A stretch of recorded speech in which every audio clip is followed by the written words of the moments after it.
आग के शोलों में लिपटी रेस्क्यू फायर व्हीकल और मदद के लिए आहो बका करते रेस्क्यू एहलकार। ये मनाजिर हैं रचना ब्लॉक इकबाल टाउन के, जहां बिजली की तार रेस्क्यू फायर टेंडर पर अटकी और टूटकर गिर पड़ी।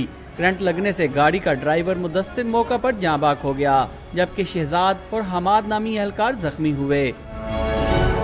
2 साल से यही काम हो रहा है, ये तारें नीचे हैं 2 साल से, ठीक है जी। उसके बाद ये जब भी गिरती है उसको फिर टोचन लगा देते हैं। 2-3 साल से तो ये मसला हो रहा है। पहले खंबा ये वाला जो है ये शार्ट हुआ, उसके बाद वो उससे आगे वाला, उसके बाद ये जितनी तारें हैं ये बड़ी गाड़ी वाले कंटेनर वालों को हम लोग उधर रोकते हैं। हादसे की इत्तला मिलते ही पुलिस और इमदादी टीमें मौका पर पहुंच गईं, जिन्होंने मुतासरीन को अस्पताल मुंतकिल कर दिया। एसपी इकबाल टाउन का कहना है कि जिम्मेदारों के खिलाफ कानूनी कार्रवाई की जाएगी।